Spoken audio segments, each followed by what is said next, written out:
As we begin week 8, we're going to start learning about some of the branches or subfields of psychology. In this lecture, we're going to learn about the history of applied psychology, which began with mental testing. We'll cover some of the major contributors, including Alfred Binet, Louis Terman, Hugo Münsterberg, and Lillian Gilbreth. We'll finish with the Hawthorne studies. Let's begin with a brief overview of how applied psychology developed. Although it may not seem like it, applied psychology and mental testing are related.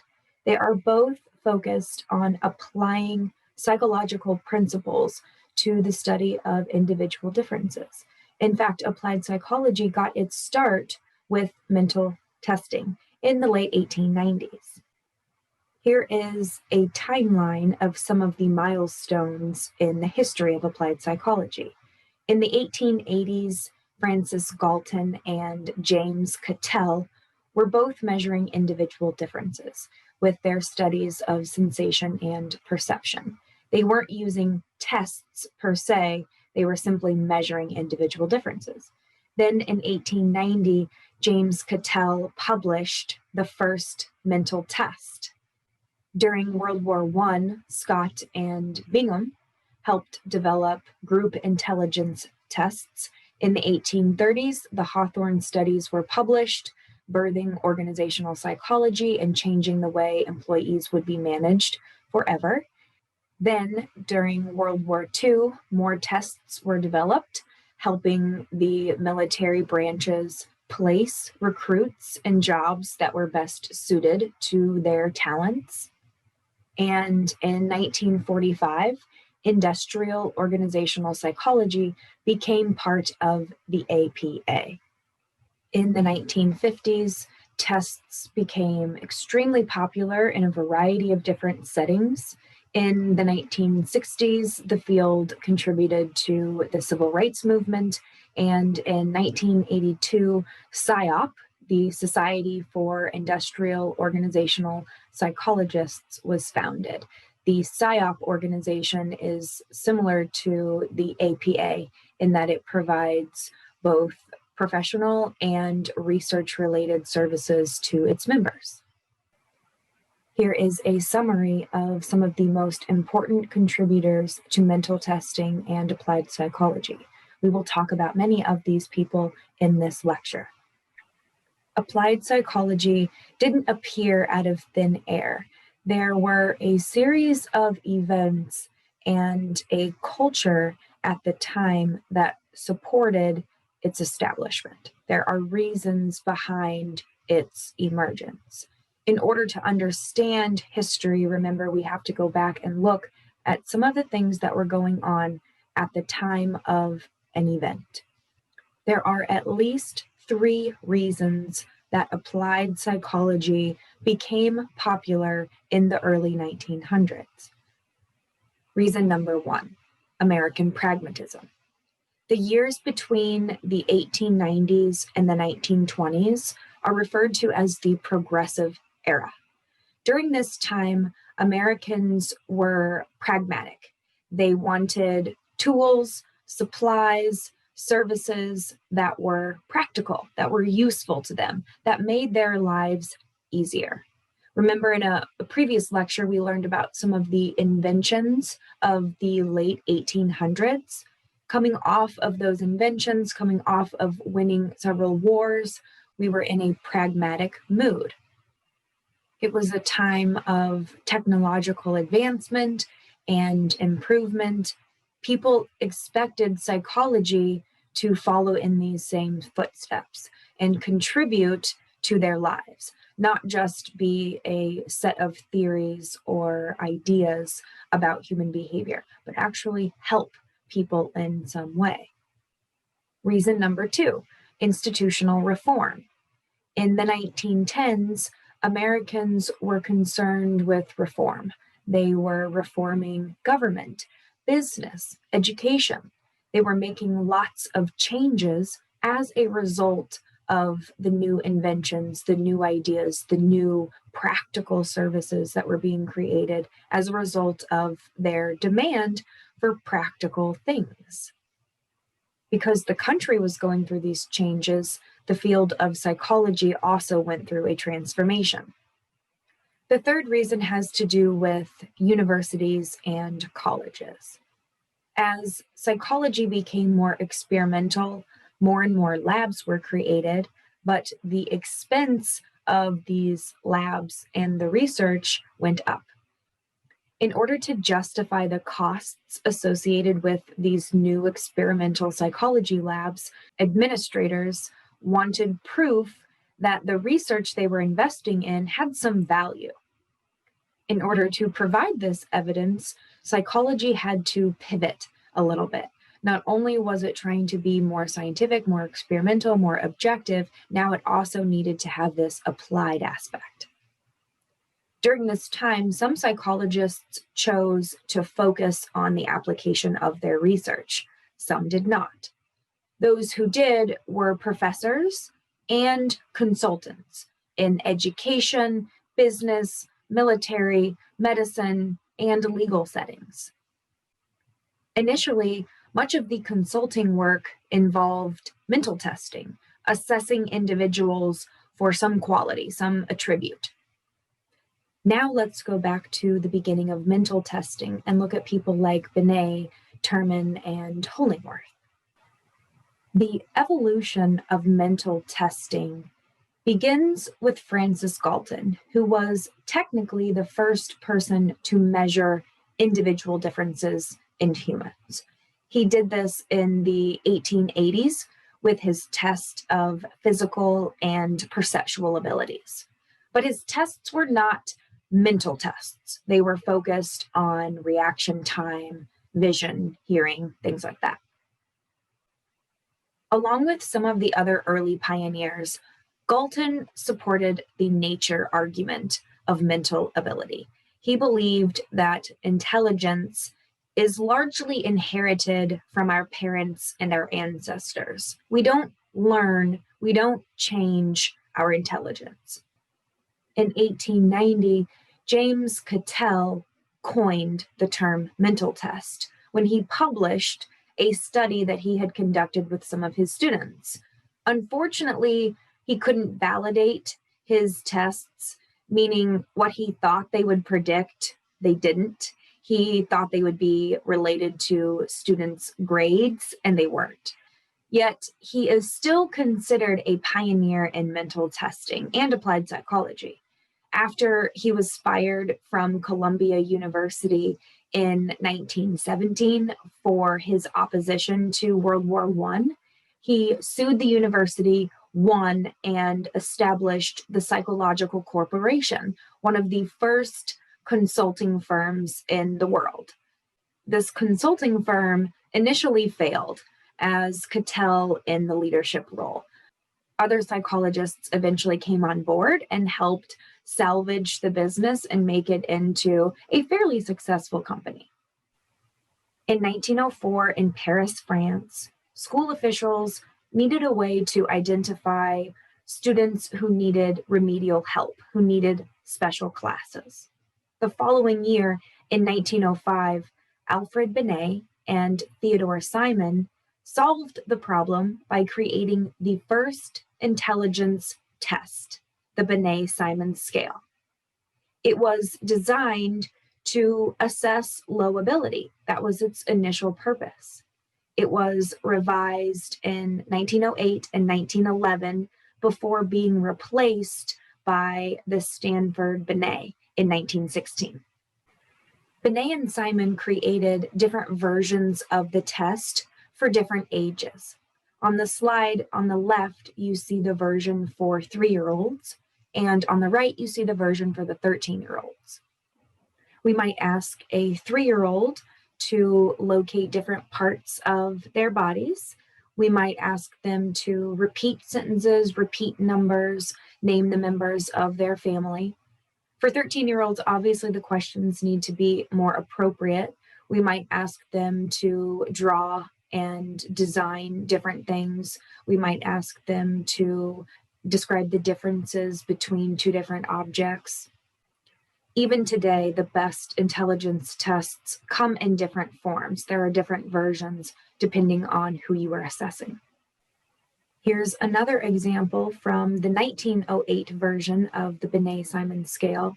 The test taker would show a child two faces, such as those in the top row, and ask the child to pick which face is the prettier of the two. If you believe that beauty is in the eye of the beholder, you may not agree with this type of question. Today, we don't use questions like this anymore. I just thought it would be interesting to show you an example of some of the early questions. So how did Binet and Simon create their test? First, Binet gave Galton's perceptual abilities test to his two daughters, but their scores were not all that different from adults' scores, which is a problem. If we're trying to identify students who need extra classes, but we can't even separate their scores from the adults' scores, then that test is probably not going to work for our purposes. He did notice some small differences on the mental processing tasks. His daughters did not perform as well as the adults on these specific items. He concluded that Galton's tests were not measuring mental ability. They were not going to work for finding students with low ability. The second thing he did was test two groups of students. One group was considered normal. The other group was considered impaired in some way. To make his scale, he chose other mental tests that were available at the time. They weren't intelligence tests, but they were tests of mental processing ability. He chose those tests and those items, compiled a large draft of an intelligence test, tested these two groups of students, picked out the items that showed differences, the items where the normal, quote unquote, group scored high and the impaired group scored low. Those particular items were chosen for the Binet-Simon scale. He came up with the classification scheme that you see at the bottom of the screen. He divided the scores into different mental levels. A child's mental level was meant to describe the mental age at which the child is functioning. French children who scored at a mental level 2 years lower than their actual age were classified as débiles and placed in special classes in the French school system. Binet's beliefs about intelligence were quite different from those of his colleagues, and his ideas eventually influenced many modern psychologists. Binet believed that intelligence is multifaceted. There are different dimensions, different components of intelligence. And he believed that intelligence is made up of a variety of different skills. It's not just one thing that we should be measuring. There are multiple components that we need to look at. He also believed that intelligence could increase with training. He believed that a set of mental orthopedics, he called them, could help children raise their mental level. He also believed that we should put limitations on the use of intelligence tests. He created the first one and recognized how it might be abused. He also differs from his colleagues in this regard. Many of the psychologists who come after Binet choose to use tests to solve every problem they come across. Tests, tests, tests, all about the tests. Binet in the early 1900s recognized that tests could be abused, that the results were not completely objective. For this reason, he also believed that intelligence should not be assumed based on one test. We should use several different types of tests before we make assumptions or conclusions about one's intelligence level. Henry Goddard is responsible for bringing the Binet-Simon scale from Europe, from France, to the United States. He discovered the test when he was on a trip to Europe. He earned his doctorate from Clark University and studied with G. Stanley Hall. In 1906, he started working at the Vineland Training School for Feeble-Minded Girls and Boys in New Jersey. Feeble-minded was the word that was used to describe children who were lower than average in intelligence and in mental ability. He was the director of research until 1918. During his time at the training school, he established the first known laboratory designed to study intellectual disability as opposed to ability. Like Binet, Goddard also tried to use Galton's studies of perceptual abilities, but did not find differences, did not find evidence that those tests were related to mental ability.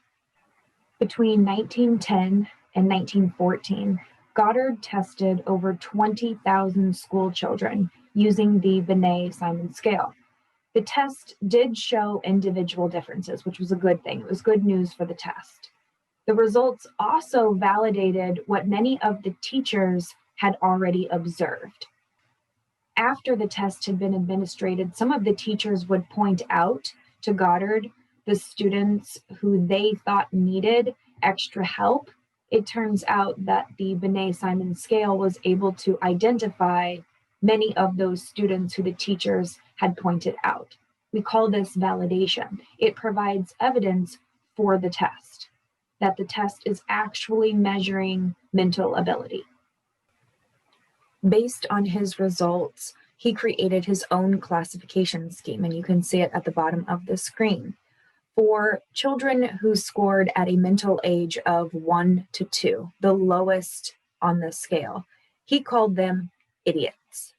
For those who scored at a mental age of 3 to 7, he called them imbeciles. Those who scored at age 8 to 12, he called them morons. Now, these terms today have very negative connotations. They did back then as well, but they were used more readily. So it's not completely insane that he would use such derogatory terms to describe children. At the same time Goddard was testing these students, he was also testing immigrants at Ellis Island in New York City.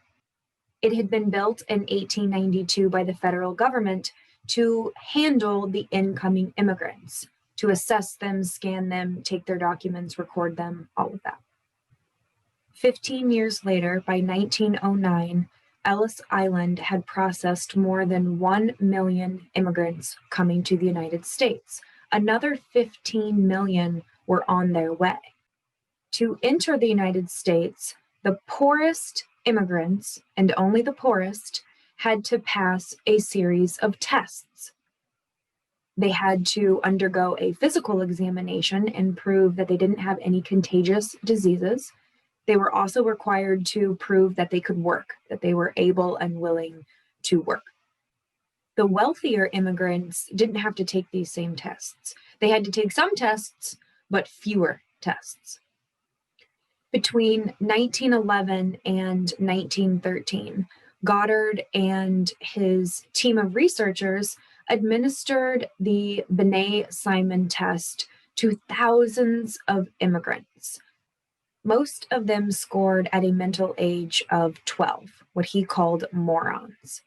As a result, hundreds of them were deported. They were never allowed to enter the United States because of Goddard's process.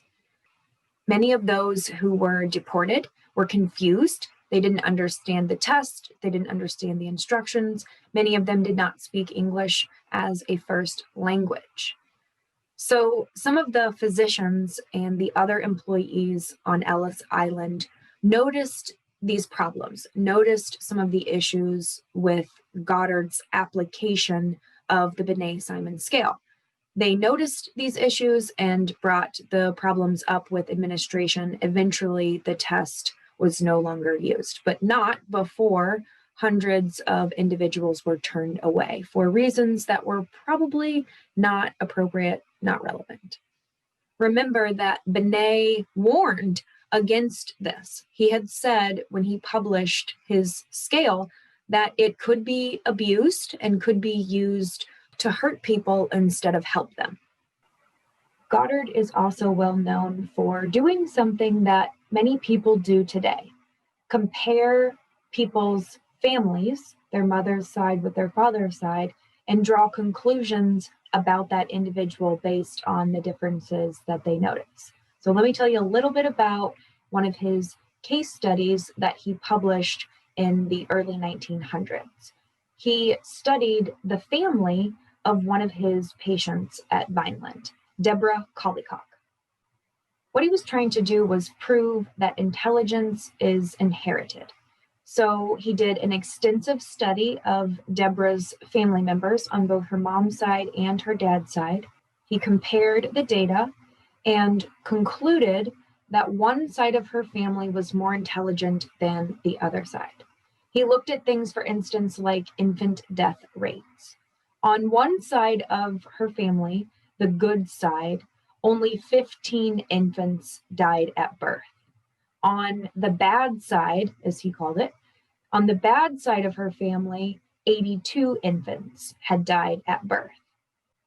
He concluded that one side of her family had better genes than the other, and these genes contributed to their survival.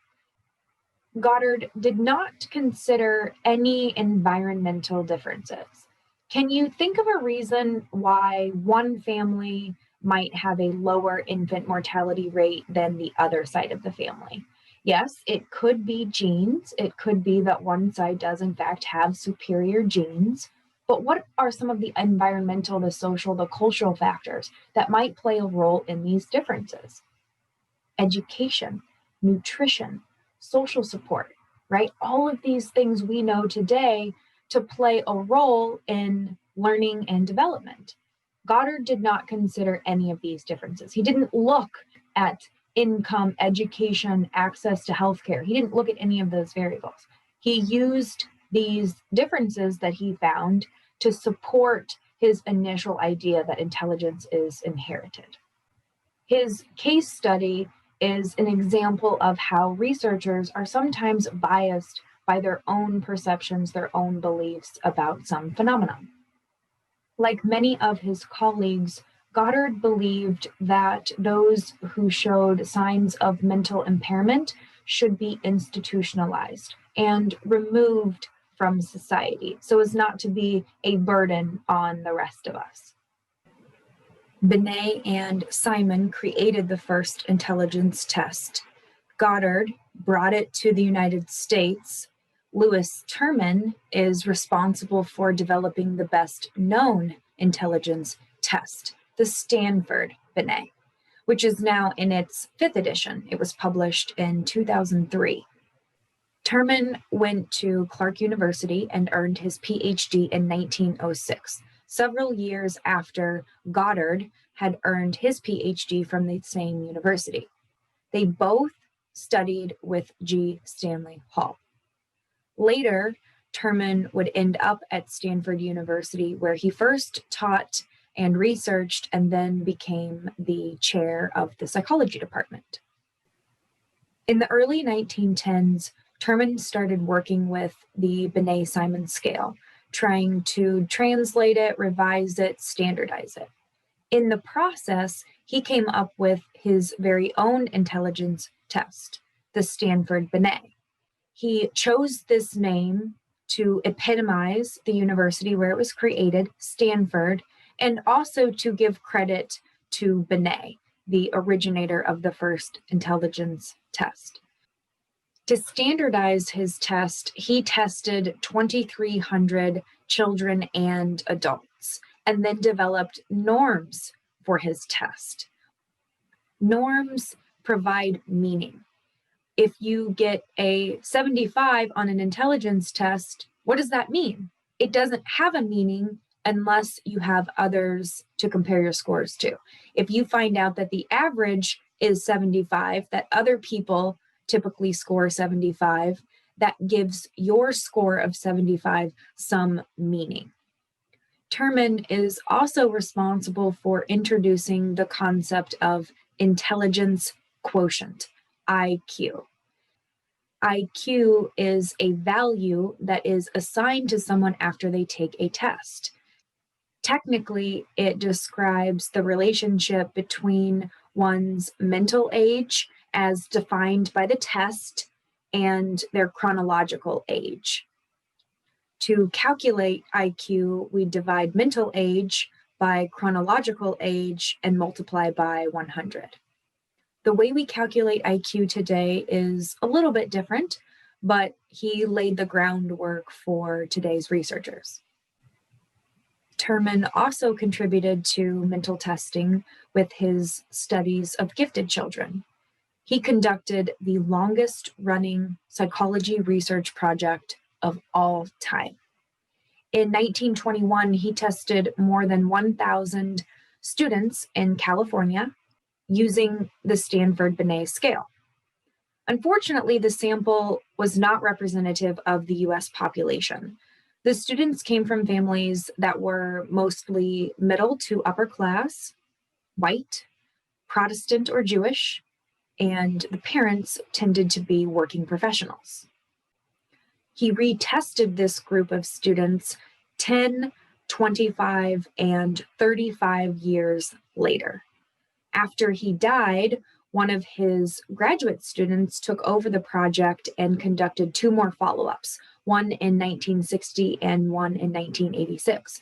So they had 6 sets of data over an extended period of time. At the time, many people thought gifted children would grow up to be maladjusted adults and that they were a little bit strange. His results challenged these stereotypes. Not only were the gifted children smarter than their peers, but they also were more productive, were more successful later on in life. They were physically healthier as adults, and they were overall better adjusted to adulthood. One of the reasons this study succeeded was because of Terman's dedication to his research. His participants were known as termites because they were dedicated, loyal to him and to the studies. His response rates were sometimes 95%. That is unheard of. Unheard of. We just don't see response rates like that. But because Terman was so well liked and because they were loyal to this study, he was able to collect an enormous amount of data over a span of several decades. Although Terman's study of gifted children is one of the best known, he was not the first person to study gifted students. That accolade goes to Leda Hollingworth, the mother of gifted children. In 1916, she earned her PhD from Columbia University, where she studied with Edward Thorndike. After graduation, she stayed at Columbia and ended up teaching the first course about gifted children in 1918. Several years later, in 1926, she published the first textbook about gifted children and how to educate them. She recommended that gifted children be placed in special classes with other gifted children at about the same age. She also recommended that their curriculum include both the traditional curriculum that the other students would experience, as well as extra activities above and beyond the basics. This was designed to challenge them and push them just as the other students were being pushed in the traditional classroom. In the early 1900s, she advocated for gender equality and for women's right to vote.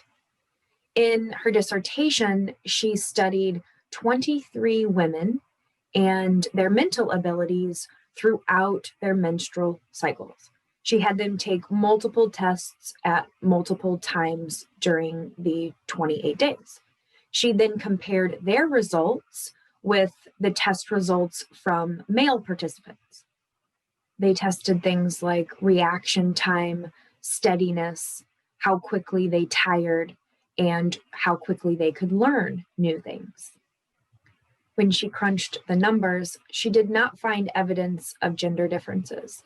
Males and females scored very similarly across all of these tests. Her dissertation was extremely important to debunking some of those early stereotypes that we talked about in previous lectures. Many people thought that women were less suitable for intellectually demanding jobs, in part because of the menstrual cycle, that once a month women are incapacitated, unable to think clearly, and therefore cannot work during that time. Her studies provided evidence to the contrary. Now that you know a little bit more about mental testing, let's focus on the contributions of early applied psychologists. As one of the earliest psychologists, Hugo Münsterberg had a big impact on applied psychology and some of the other subfields of psychology. In 1885, he earned his PhD from the University of Leipzig after studying with Wilhelm Wundt for several years. Several years after graduation, he was invited by William James to come to Harvard University, where he became the chair of the psychology department. He did this in 1892, the same year that the APA was founded. He learned to speak English very quickly and soon became a favorite among the students. Part of his responsibilities as chair of the department was to supervise dissertations. One of his students was Mary Calkins, who we learned about earlier in the semester. Keep in mind, because he had studied with Wundt, he brought many of those ideas with him to the United States, to Harvard University. He taught these ideas to his students. One of the reasons that Calkins liked Münsterberg was because he focused on experimental psychology. In 1898, he was elected APA president, like many of the greatest contributors to the field. One of the reasons Münsterberg is so famous in applied psychology is because he spent a lot of time writing about it. In 1913, he published one of the first applied psychology textbooks, Psychology and Industrial Efficiency. He believed strongly that psychology could be used to select the best employees and to train them to improve their performance on the job. Some of his early selection tests were simulations. He would ask job applicants to replicate the work, the actual job in front of him in order to assess whether or not they could do the job. Sounds simple, sounds obvious, right? Show me you can do the job before I hire you. But at the time, this was revolutionary, using some type of test to pick employees, to pick applicants. He also studied the effects of monotony and fatigue on job performance. This was popular for a lot of applied psychologists. The earliest topics of interest were things like repetitive work and fatigue, mostly because so many people were working in manufacturing organizations where the work that they did was repetitive. They did the same thing over and over again, and where they were treated like machines, not like people. Here is part of the table of contents from his textbook. As you can see, he covered a lot of applied psychology topics as early as 1913. Several of the chapters are devoted to his experiments. He worked with telephone manufacturing employees and employees on the railroads. He also covered things like training, attention, and job satisfaction. Münsterberg clearly had a big impact on applied psychology, but he also impacted several other fields: clinical psychology, forensic psychology, and marketing. When it comes to clinical psychology, early on, he believed that the power of suggestion could help treat symptoms. He thought he could influence people, his own patients, just by suggesting certain things. If he suggested they try a behavior, he noticed that they were more likely to try that behavior. Before forensic psychology became part of the field, Münsterberg had identified some of the challenges with eyewitness testimony. He realized early on that there were issues with memory and attention, and urged that legal professionals and psychologists alike use eyewitness testimony with caution. He criticized the use of hypnosis in the courtroom. In the 1800s, hypnosis had been used in the courtroom to try to uncover the truth. He urged against this, also recognizing some of the limitations with hypnosis. He had studied the power of suggestion, which is how hypnosis works, and recognized that the process could be used for more harm than good in the courtroom. Some of the principles of marketing that we rely on today are based on Münsterberg's early observations. He studied whether magazines should place ads next to one another or on different pages throughout the magazine, and found that the ads are more effective. People tend to buy the products more often when the ads are placed throughout the magazine as opposed to the very end in blocks. He also studied whether the size of the ad had an impact on people's memory of the products. These early experiments inspired other marketing professionals to conduct their own studies and identify the details that might help them sell more products. Another important figure in applied psychology was Robert Yerkes. He was born in Pennsylvania. He was an American psychologist who is really well known for his intelligence testing and for his studies in comparative psychology. In 1902, he earned his PhD from Harvard University, where comparative psychology was popular and where he conducted his first animal studies. During World War I, in 1917, he was elected the 26th president of the APA. Yerkes also promoted eugenics throughout his life. In fact, he joined the federal government's Committee on Immigration and Naturalization to help set immigration quotas in the early 1900s. One of my favorite examples of how applied psychology is applied, how it's practical, is this one. During his presidency in 1917, he and a group of other applied psychologists, names you should recognize, they worked together to create the Army Alpha and Army Beta tests for the military. Today, these tests are known as the ASVAB. At the time, the tests were used to assess recruits' knowledge, skills, abilities, and then place them into the role that suited them best. This was extremely important because it needed to be done quickly. We were right in the middle of a war. We needed recruits to sign up quickly, to get oriented quickly, and to be able to serve as quickly as possible.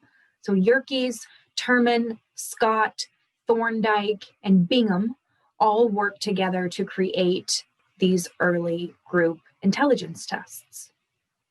By the end of the war, in November of 1918, they had assessed over 1.7 million soldiers using their test.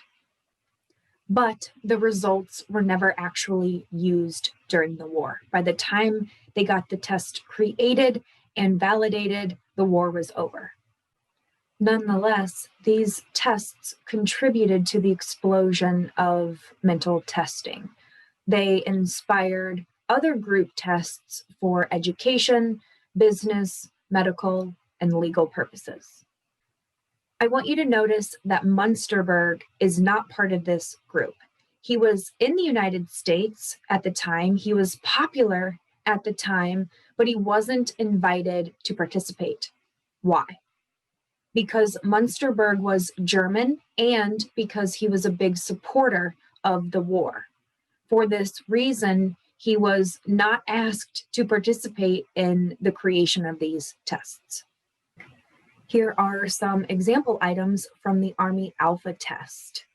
In the first one, a dealer bought some mules for $1,200, sold them for $1,500, and made $50 a mule.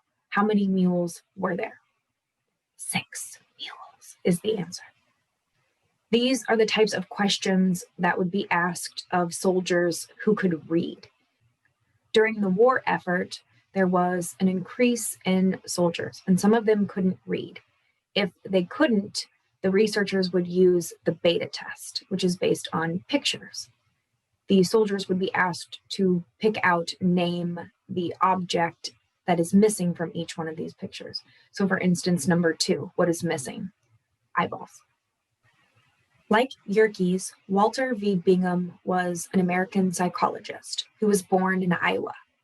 He earned 2 PhDs from the University of Chicago, where he studied with James Angel, who had studied with John Dewey. Both of these individuals were functionalists, concerned with the purpose of the mental processes and behaviors we see today. Like them, he wanted to apply psychology to more practical matters. Because his background was in functionalism, he spent his entire life studying not just applied psychology, but all kinds of psychology.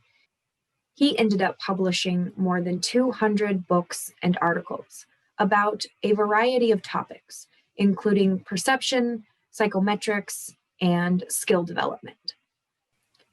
He also made several important contributions while working at the Carnegie Institute of Technology. His team created several different tools that human resource managers could use to recruit, select, and train employees. In his role, he established the Bureau of Salesmanship Research and hired Walter D. Scott, another famous applied psychologist, to run it. They created a standardized application form, interview questions, and recommendations for improving the tests. Then he established the Research Bureau for Retail Training. They created employment tests, training manuals, made recommendations for how managers could improve sales performance. They created merchandise manuals for themselves and for their employees. All of these things were brand new to the business world in the early 1900s, and we're still perfecting these tools today. He also worked with the US military during both World Wars. During World War I, he worked with Thorndike, Terman, Yerkes, and Scott to develop the Army Alpha and Army Beta tests. They were supposed to be used to place soldiers in the right jobs, but were never actually used because the war ended. During World War II, he got another chance. He used a more advanced form of these tests to assess tens of millions of soldiers, and the test results were actually used to then place them in the job.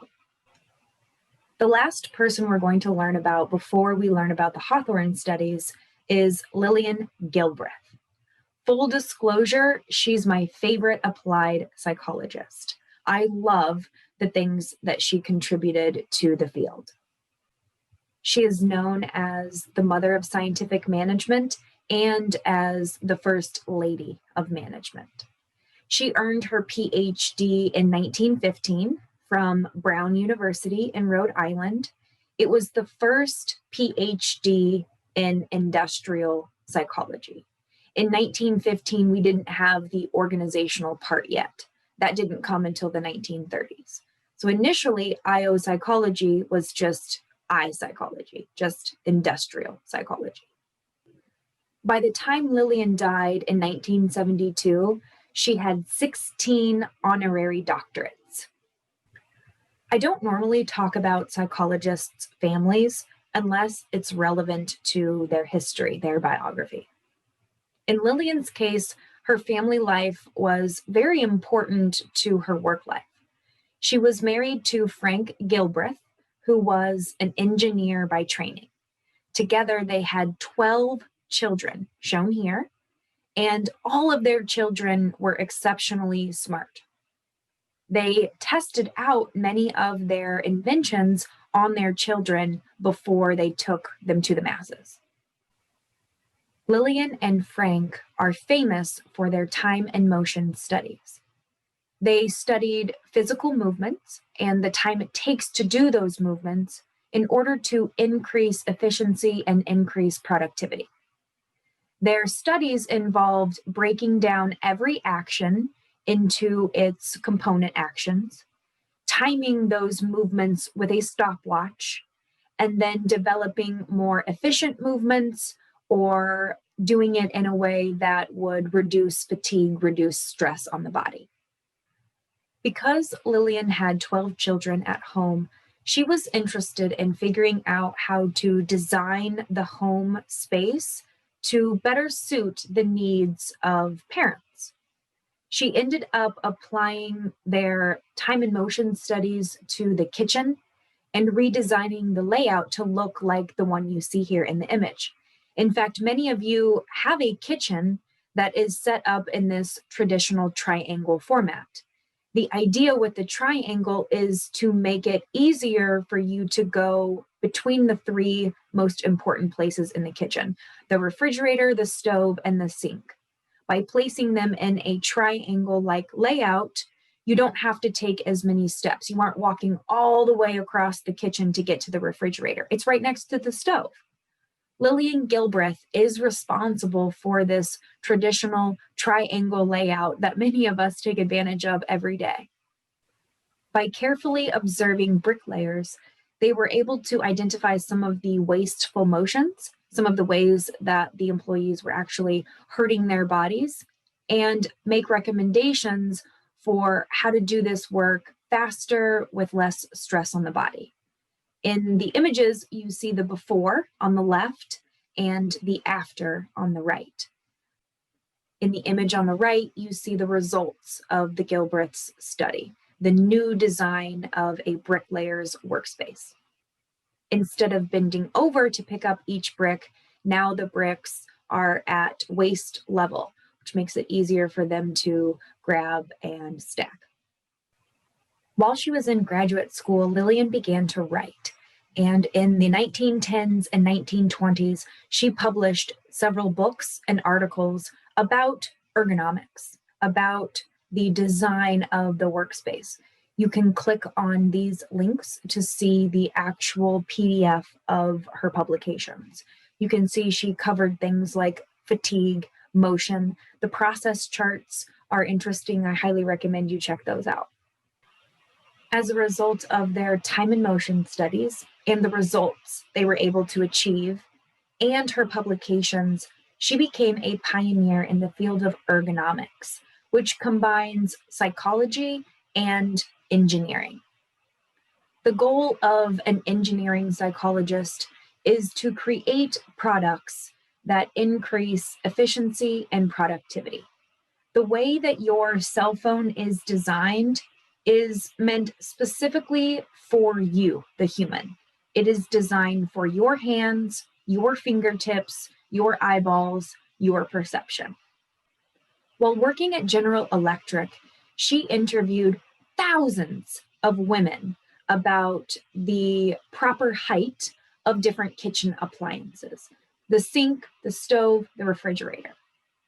She ended up not getting along with some of the other executives at General Electric and left. When she did, she started to invent her own products. And you see some examples on this slide. The pop-up trash can that so many of us are familiar with was invented by Lillian Gilbreth. She's also responsible for adding the shelving to refrigerator doors. You know, when you open your refrigerator, there's a place for eggs and ketchup and mustard and all of that. She identified that that was wasted space, and parents, specifically mothers, could get more in their refrigerators if we added the shelves. And finally, light switches. She's responsible for the up and down light switch. I have an interesting side note about the Gilbreths. Two of their children ended up writing a book about their life growing up. The book is called Cheaper by the Dozen, and we've since made several movies about it. The next time you watch that movie, please think of Lillian Gilbreth. We can't cover the history of applied psychology without covering the Hawthorne studies of the 1930s. Although the studies were published in the 1930s, they actually began in 1924. Two researchers conducted experiments at the Western Electric Company's Hawthorne plant in northern Illinois. This is a picture of some of the buildings on the Hawthorne campus. Telephone parts were made at this company at the time. And if you'd like to watch a video about the Hawthorne studies, you can click on the image. At the time, these two gentlemen didn't realize it, but their studies would change the way that employees are managed. Today, our ideas about empowerment and leadership and motivation are all based on the results, essentially, of these early studies. Initially, the two believed that they could change the lighting in the buildings to change productivity. They tried to identify the optimum level of lighting for maximum productivity. They also looked at pay schedules, how often people were paid. They looked at other incentives for simpler behaviors like meeting a specific quota. And they looked at employee breaks, specifically the length of time that employees were allowed to take a break from their work. To test their predictions, they worked with a small group of employees. They asked several of them to work inside of a room for several weeks while they manipulated different things like their pay schedule, the rewards, the length of their employee breaks. To their surprise, lighting had very little to do with productivity. When they increased illumination, productivity went up. When they decreased illumination, productivity went up. No matter what they did, it seemed like performance improved. Two lessons emerged from these initial studies: the experimenter effect and the social effect. These two effects are things that we still pay attention to today when conducting our own research. The experimenter effect occurred because employees interpreted any change to the work environment to be a sign that the organization cared. It didn't matter if the change made it more difficult for them to do their work. They still interpreted the action as care and concern from the employer. These employees had never been asked about their attitudes, had never been really paid attention to, like Mayo and Roethlisberger were paying attention to them. The experimenter effect, in other words, is a change in participants' behavior because of the experimenter. Because the experimenters were paying attention to the workers, they felt special. They felt good. This internal state was the reason for their increase in productivity, not necessarily the changes in the environment. They also found evidence of what we call a social effect, when the social environment within an experiment impacts the participants' behavior. Because the two researchers worked so closely with the employees at the Hawthorne plant, they developed positive relationships with them. This positivity, this camaraderie that developed between the researchers and the workers also contributed to the workers' increased productivity. In essence, they were being managed by these two researchers as opposed to their traditional manager, who likely took on a more theory X pessimistic view of employee behavior. You will likely be exposed to these studies again in some of your other classes. They were crucial to the expansion of applied psychology. It was already a subfield, but it needed that extra push to make it even more popular and to reach the masses.